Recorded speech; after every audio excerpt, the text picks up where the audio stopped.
우리 자리에 앉으실 때 이렇게 인사하겠습니다. 주가 일하시겠습니다.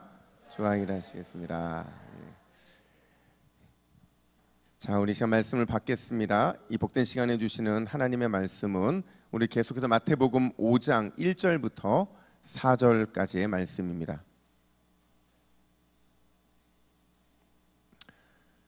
마태복음 5장 1절부터 4절까지의 말씀, 우리 화면 보시고 우리 같이 1절부터 4절까지 같이 함께 읽겠습니다. 같이 읽습니다. 시작.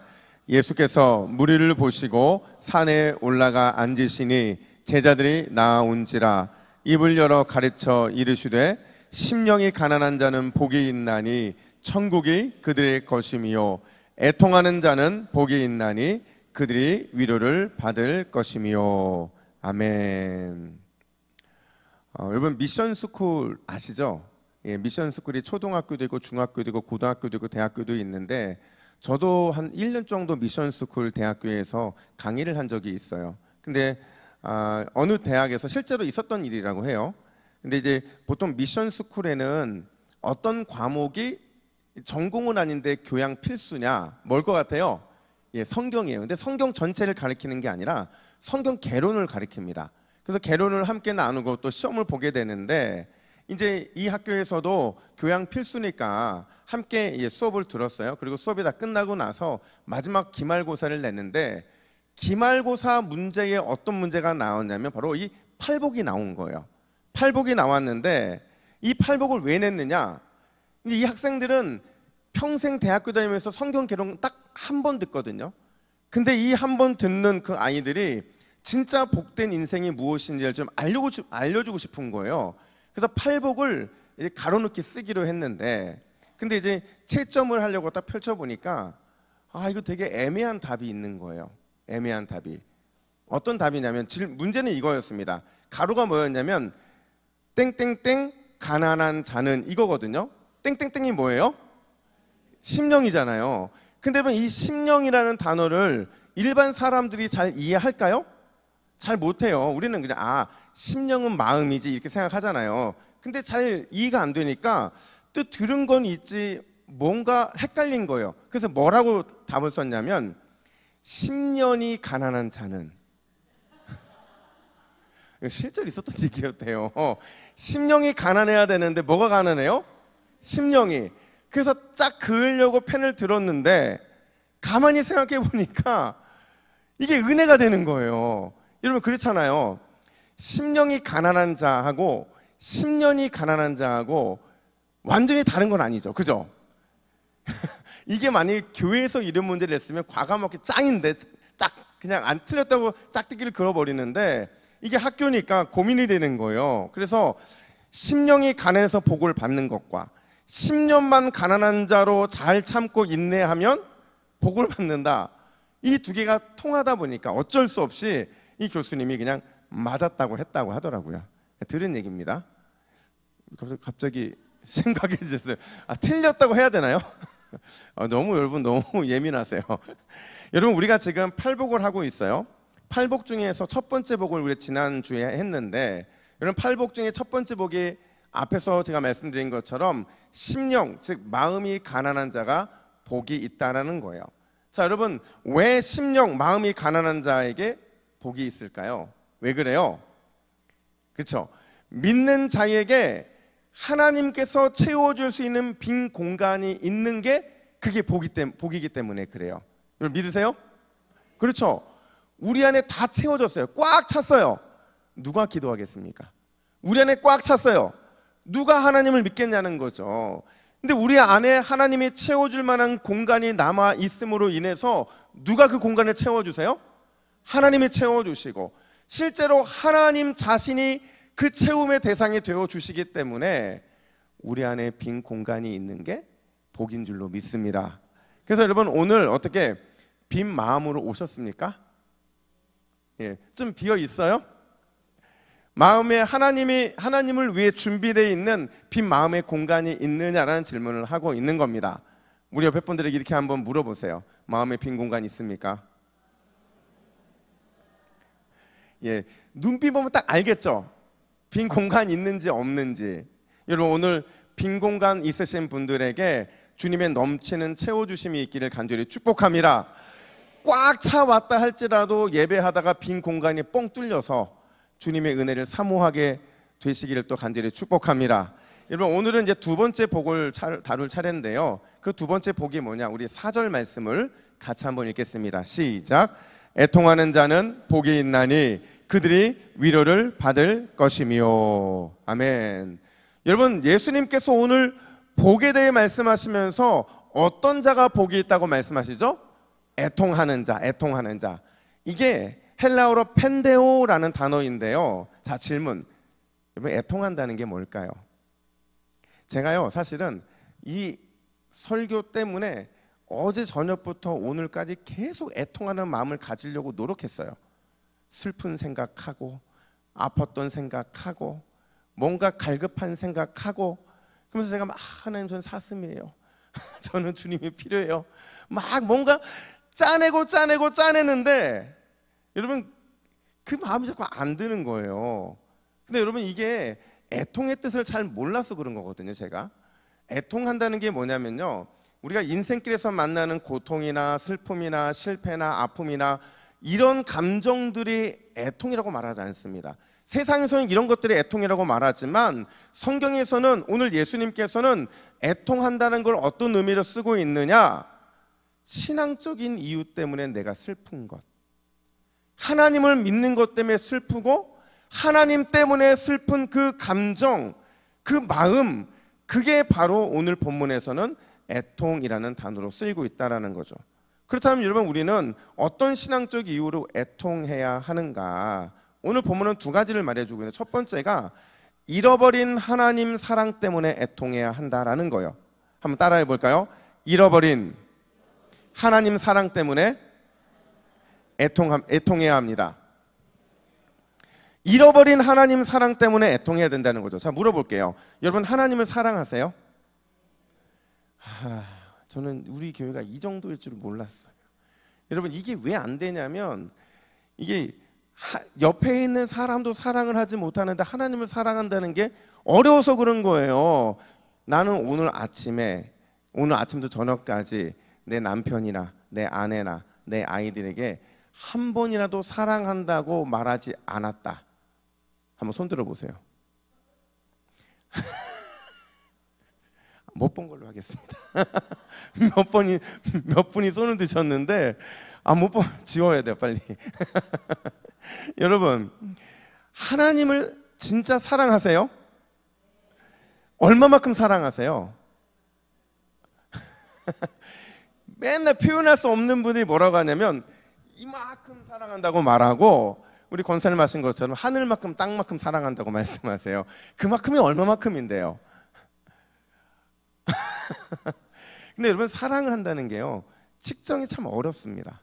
어떻게 사랑하는지 그 측정하는 게 너무 어려워요.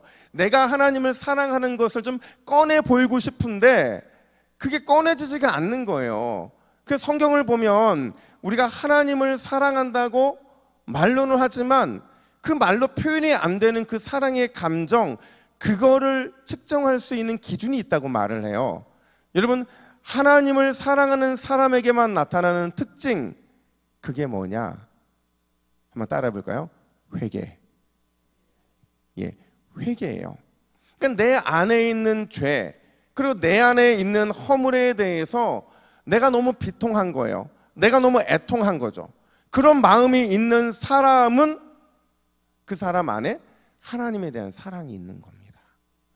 여러분 생각해 보면요, 성경에 등장하는 많은 믿음의 사람들은요 한결같이 애통할 줄 아는 사람들이었어요. 이걸 바꿨으면 하나님께서 사용하시는 역사의 인물들은 모두가 다 애통할 줄 아는 사람들이었다라는 거죠. 문제는 뭐에 대해서 애통했냐는 건데, 바울을 생각해 보세요. 여러분 바울이 고린도후서 12장 21절에서 이렇게 말을 하는데, 우리 화면 보시고 같이 읽습니다. 시작. 내가 전에 죄를 지은 여러 사람의 그 행한 바 더러움과 음란함과 호색함을 회개하지 아니함 때문에 슬퍼할까 두려워하노라. 여러분 바울이요 지금 슬프대요. 두렵대요. 뭐 때문에 슬프고 두렵다고 말하냐면 고린도 교회가 뭘 잃어버렸어요? 회개를 잃어버린 거예요. 회개를 잃어버렸는데 입술로는 하나님을 사랑한다고 떠들고 있는 그들의 모습을 보면서 바울은 너무 두려운 거예요. 너무나도 슬픈 거죠. 근데 바울만 그런 게 아니고요. 여러분, 눈물의 선지자 누구예요? 예레미야는 아예 통곡을 하는데 왜 통곡을 했느냐? 예루살렘이 회개를 완전히 잃어버렸거든요. 예루살렘이 회개를 잃어버려서 회개하지 않음으로 하나님의 사랑까지도 잃어버렸거든요. 근데 그 사랑을 잃어버리니까 결국 그들에게 남는 게 뭐냐? 하나님의 심판의 멸망 앞에 서는 것, 그것밖에 남지 않더라는 거죠. 그러니까 예레미야는 완전히 통곡을 할 수밖에 없었던 거예요. 사랑하는 여러분, 애통하는 사람은 죄에 대해서, 허물에 대해서 진심으로 회개하는 사람인 줄로 믿습니다. 거룩하신 하나님 앞에 섰어요. 근데 거룩하지 못했던 내 말과 내 행실과 내 생각과 내 태도, 그것 때문에 가슴 치면 눈물을 흘릴 줄 아는 사람이요, 진짜 하나님이 찾으시고 기뻐하시는 애통하는 사람이었다라는 거죠. 여러분, 성경에서 회개하면서 애통하는 한 사람을 꼽는다고 한다면 누굴 꼽으시겠어요? 제가 설교 때 자주 인용하는 사람이 누구예요? 다윗이거든요. 다윗. 여러분, 다윗이 죄에 대해서 얼마나 간절했냐면요, 다윗의 심정을 가지고 한번 이 시편을 보세요. 시편 51편 1절과 2절인데요. 같이 읽습니다. 시작. 하나님이여, 내 죄악을 지워주소서. 나의 죄악을 맑게 씻으시며 나의 죄를 깨끗이 제하소서. 아멘. 지금 다윗이 3번에 걸쳐서 반복하죠. 뭐라고 말해요? 죄악을 지워달라고, 그리고 죄악을 맑게 씻어달라고, 죄악을 깨끗이 제하여 달라고. 이게 무슨 마음이겠어요? 지금 다윗은요, 이 마음 속에서 이 죄의 문제가 너무 심각한 겁니다. 너무 힘든 거예요. 숨기고 싶은데 숨길 수 없고, 그렇다고 드러내고 싶은데 드러낼 수 없는 그 마음의 중심에 다윗이 죄에 있어서 너무나도 처절한 마음을 갖게 되는 거거든요. 제가 예전에 가르쳤던 제자 하나가요, 이 제자아이가 그렇게 약간 뭐라고 해요, 이렇게 도전하는 걸 좋아했어요. 그래서 뭐 서울에서부터 제주도까지 자전거 타고 한 바퀴 뺑 도는 거, 이런 거 하고, 뭐 국토 대장정 이런 데다, 이런 친구였는데, 군대를 가면 이런 친구들이 보통 군대를 어디를 가는 줄 아세요? 그죠? 해병대를 가요. 해병대. 근데 얘가 전역을 했는데 이상한 거예요. 왜 이상한지 잘 몰랐는데, 한 번은 이제 수련회가 이제 진행되는 과정 가운데 밤에 둘이 남아서 이런저런 얘기를 하다가 갑자기 눈물을 딱 흘리는데, 남자예요. 해병대예요.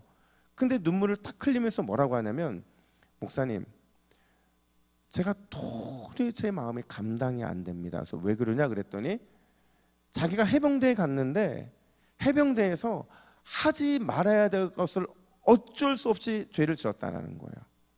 제가 더 이상 묻지 않았어요. 무슨 죄를 지었는지 아니까. 근데 그게 예배할 때마다 생각이 나고, 교회 올 때마다 생각이 나고, 뭘 할 때마다 신앙과 관련된 일이 발생할 때마다 자기 너무 힘들다라는 거예요. 완전히 마음을 꽉 막고 있는 것처럼 그런 느낌이 들더라는 거죠. 이걸 숨기고 싶은데 오늘 처음으로 목사님한테 얘기한다고 저한테 얘기를 하더라고요. 제가 그 아이를 붙잡고 정말 간절히 기도해 줬거든요. 왜냐하면 그게 풀어지지 않으면 이 아이는 평생 그걸 가지고 어쩌면 신앙에서 떠날 수도 있었기 때문에 그래요. 여러분, 우리도요, 그럴 때가 있잖아요. 숨기고 싶은 과거가 있고요, 숨기고 싶은 실수가 있고, 숨기고 싶은 잘못이 있고, 숨기고 싶은 죄들이 있잖아요. 근데 그런 것들이 내 안에 있으면요, 하나님의 사랑이 진짜 사랑으로 다가오지 않습니다. 자꾸 다른 데서 사랑을 찾게 되거든요. 여러분, 다윗은요, 어마어마한 죄를 저질렀잖아요. 첫 번째 죄가 간음이었죠. 그 다음에 간음 다음에 무슨 죄였어요? 살인까지 저질렀잖아요. 그리고 이거를 끝까지 은폐하고 꽁꽁 숨기려다가 딱 누구한테 걸려요? 나단이한테 걸리잖아요. 나단 선지자가 딱 발견하고 그 지적을 하잖아요. 이제는요, 그 전까지는, 나단이 발견하기 전까지는 다윗은 왕이었어요. 근데 왕이 아니라 이제는 용서받지 못할 죄인이고 형벌받아 마땅한 극혐의 사람이 돼버린 거죠. 근데 놀랍게도요, 여러분, 다윗을 떠올리면 다윗은 죄인으로 우리가 생각을 합니까? 아니면 회개의 사람으로 떠오릅니까? 이거 놀랍지 않아요? 다윗은 굉장한 죄인인데 우리가 이 엄청난 죄인을 떠올리면서 죄인으로 떠오르는 것이 아니라 다윗을 뭘로 떠올린다고요? 회개의 사람으로 떠올린다는 거죠. 도대체 다시 하나님의 사랑을 회복할 수 있게 만든 그 원동력이 뭐냐? 다윗의 진정한 회개였고 가슴치며 애통할 줄 아는 참 회개였다라는 거죠. 그가 얼마만큼 회개했느냐? 시편 6편 6절과 7절 말씀 우리 같이 읽습니다. 시작. 내가 탄식함으로 피곤하여 밤마다 눈물로 내 침상을 띄우며 내 요를 적시나이다. 내 눈이 근심으로 말미암아 쇠하며 내 모든 대적으로 말미암아 어두워졌나이다. 아멘. 얼마나 그 죄에 대해서 그 마음에 애절했으면, 얼마나 그 죄에 대해서 간절히 회개했으면 탄식함으로 피곤하고 눈물로 내 침상이 날마다 젖어든다라고 이렇게 말할 수 있겠냐라는 거죠. 결국 여러분, 다윗이 그 안에 있는 죄의 문제를 가지고 애통했기 때문에 그는 이제는 더 이상 죄인이 아니고 하나님의 회개의 사람이요, 회개하여 회복의 은혜를 누리는 사람이 된 줄로 믿습니다. 그래서 여러분, 스펄전 목사님이 뭐라고 말을 했냐면 이렇게 말을 했어요. 우리 화면 보시고 같이 한번 읽어볼까요? 시작. 마른 눈으로는 절대 천국에 들어갈 수 없다. 눈물은 하나님이 보시기에 가장 아름다운 다이아몬드이다. 아멘. 여러분, 오늘 여러분들이 죄로 인해서 그 죄 때문에 하나님 앞에 눈물을 흘리면 하나님은 그 눈물을 뭘로 이해하신다고요? 다이아몬드로 보시겠다라는 거예요. 여러분, 하나님께서 보시는 건 우리의 완전함이 아니라는 사실을 반드시 기억해야 돼요. 왜냐하면 완전하신 하나님 앞에 서면 그 누구도 완전한 사람이 없기 때문이죠. 그래서 하나님은 늘 온전하지 못한 우리의 눈물을 보시고요, 온전하지 못한 우리의 애통함을 보시고 온전하지 못한 우리의 회개를 귀하게 여기신다라는 거예요. 오늘 이 밤에 다이아몬드와 같은 눈물로 긍휼의 은혜를 경험하시고 잃어버린 하나님의 사랑까지 회복하시기를 예수님의 이름으로 축복합니다. 뿐만 아니라 두 번째로, 여러분, 우리는요 주님의 몸된 교회를 위해서 애통해야 합니다. 무엇을 위해 애통해야 된다고요? 교회를 위해서 애통해야 돼요. 여러분, 예수님께서요 성경에서 우셨다라는 표현이 몇 번 등장할까요? 몇 번 등장해요? 여러분, 저는 문제와 답을 다 가르쳐 드려요. 성경에 보면 예수님이 우셨다라는 게 3번 등장하는데 이 우셨다라는 게 사실은 그냥 우신 게 아니고 통곡하신 거예요. 언제 통곡하셨느냐? 누가복음 19장 41절에 보니까 예수님은 무너질 예루살렘 성을 바라보면서 우셨대요. 또 요한복음 11장 35절에서는 죽은 나사로와 그의 가족들을 바라보시면서 우셨대요. 히브리서 5장 7절에 보니까 대속의 십자가를 앞두시고 우리 예수님께서 죄인들을 위해 구원의 눈물을 흘리셨다, 이렇게 말을 하거든요. 여러분, 중요한 질문, 이런 예수님의 눈물의 공통점이 뭘까요? 놀랍게도요, 예수님은 자기를 위해서는 우신 적이 단 한 번도 없으셨어요. 성경이 기록하고 있는 예수님의 눈물은 자기를 향한 연민의 눈물이 아니라 공동체를 향한 눈물. 공동체가 뭐겠어요? 예수님을 믿는 교회, 예수님을 믿는 성도들을 위한 눈물이셨다라는 거죠. 죄로 인해 망해가는 공동체, 사랑이 식어버린 공동체, 부활의 소망을 잃어버린 공동체를 향해서 예수님은 눈물을 흘리고 가슴을 치며 우셨다는 사실을 우리는 잊지 않아야 된다는 거죠. 여러분, 예수님을 믿는다, 예수님 앞에 성숙한 신앙인이 된다는 거는요, 내 연민, 그 연민의 애통함의 수준을 넘어서는 것을 말해주고 있는 거예요. 내 삶 때문에 애통해야 하고, 내 인생 문제 때문에 애통해야 하고, 내 감정과 마음 때문에 애통해야 하는 것 이상 주님이 우리에게 원하신다라는 거죠. 근데 사단은요 자꾸 우리에게 나라는 존재에 갇혀서 슬퍼 울라고 말합니다. 나 때문에 눈물을 흘리라고 말하고요, 나 때문에 애통해야 된다고 말한다는 거죠. 근데 우리 예수님은 그걸 넘어서야 된다고, 그래야 예수님의 마음을 제대로 이해하는 성도가 된다라고 그렇게 말해주고 있는 거예요. 여러분 시편 119편 136편에 6절에 보면 뭐라고 말하고 있느냐면, 우리 세번역 성경으로 같이 한번 읽어볼까요? 시작. 사람들이 주님의 법을 지키지 않으니 내 눈에서 눈물이 시냇물처럼 흘러내립니다. 아멘. 자 보세요, 여기서 사람들이라고 말하고 있거든요. 이걸 교회라고 말할 수 있어요. 하나님의 공동체라고 말할 수 있어요. 그 공동체가 주님의 법을 지키지 않으니 그 눈에서 눈물이 무엇처럼 흐른다고요? 시냇물처럼. 이렇게 우셔보셨어요? 교회를 위해서 이렇게 우셔보셨어요? 교회를 위해서 시냇물처럼 흐르는 눈물, 그 눈물을 흘려보셨냐는 거죠. 여러분 우리가 시편 기자가 경험한 시냇물처럼 흐르는 눈물이 우리의 눈에서 교회를 향해 쏟아지게 될 때 하나님께서는 반드시 그런 교회를 주님의 능력으로 붙잡아 주실 줄로 믿습니다. 우리는 거기까지 나아가야만 하나님이 우리 교회를 통해 주시는 그 놀라운 은혜들을 함께 나눌 수가 있는 거예요. 제가 올해 여러분 우리 교회가 나아갈 방향성을 3가지로 정했어요. 기억나세요? 지금 플랜카드가 바뀌니까 지금 헷갈리죠? 그죠? 요거 보고 말을 해야 되는데 갑자기 왔더니 일부러 바꾼 거 아닙니다. 때가 됐으니 바꾼 건데 3가지 단어로 치유, 회복, 위로죠. 여러분 치유라는 건 뭐예요? 뭘로 치유받는 거예요? 성령의 능력으로 상처 입은 심령을 치유하고, 회복은 뭐예요?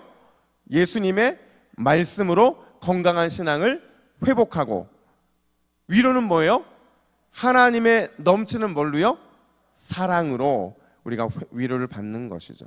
근데 여러분 이게요 그냥 뚝 떨어진 게 아니고, 사실은 제가 작년 연말에 기도하면서 하나님 주신 말씀이거든요. 근데 제가 이 말씀을 딱 받으면서 제 안에 막 전율이 느껴졌어요. 그리고 너무 기대가 됐는데, 기도하는데 참 마음이 슬펐어요. 왜 슬펐냐면 이 모든 것들이 마치 제가 혼자 감당해야 되는 것처럼 그렇게 느껴졌기 때문에 그래요. 너무 무거웠어요. 하나님, 제가 어떻게 성령의 능력으로 상처 입은 심령을 치유하고, 제가 어떻게 예수님의 말씀으로 건강한 신앙을 회복하고, 제가 어떻게 혼자서 하나님의 넘치는 사랑으로 성도들에게 위로를 끼칠 수 있겠습니까? 근데 놀랍게도 하나님이 기도하는데 저에게 이런 마음을 주시는 거예요. 하나님께서 저의 눈물을 통해서, 그리고 우리 장로님들의 눈물을 통해서, 우리 안수 집사님들의 눈물을 통해서, 권사님들과 성도들의 눈물을 통해서 내가 그 일을 이룰 것이다라는 마음에 확신을 주시더라고요. 여러분 저는 이 확신 가지고 지금도 흔들린 적이 없어요. 하나님께서 반드시 우리의 눈물을 통해서 하실 거예요. 근데 이런 의문이 생기잖아요. 하나님이 그냥 하시면 되는데 왜 굳이 우리의 눈물이 필요하실까?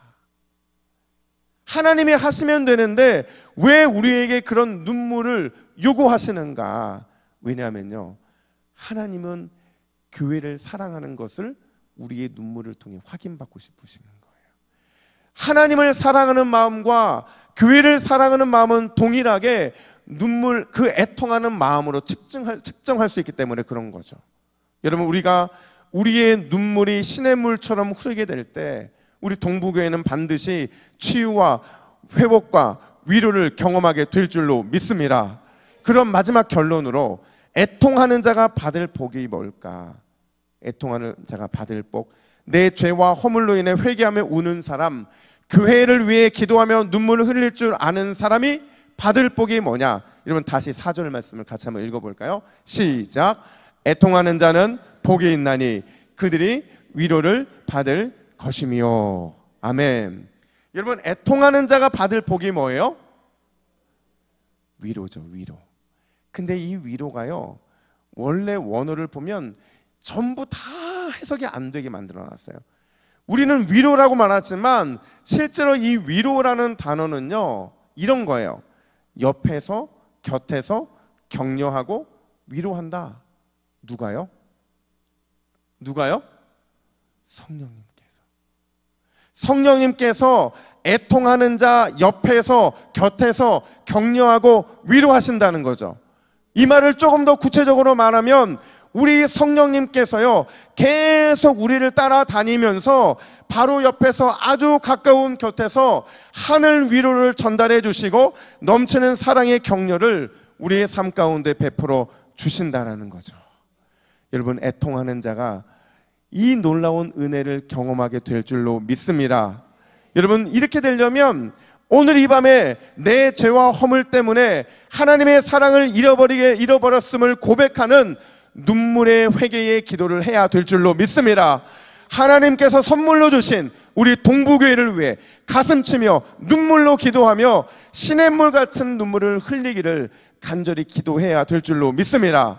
그러면 그 눈물이 우리를 은혜의 풍성함으로 이끌어 주실 줄로 믿습니다. 오늘 밤에 그 주님을 기대하면서 주님 앞에 믿음으로 나아가시기를 예수님의 이름으로 축복합니다. 아멘. 기도하겠습니다. 하나님 아버지, 오늘 이 밤에 우리를 애통하는 자로 세워주시기를 간절히 원합니다. 나 때문에 애통하는 것이 아니라, 내 문제 때문에 애통하는 것이 아니라, 내 안에 있는 죄와 내 안에 있는 어두움 때문에 애통할 수 있도록 우리의 마음을 붙들어 주시옵소서. 교회 때문에 시냇물 같은 눈물을 흘리기를 원합니다.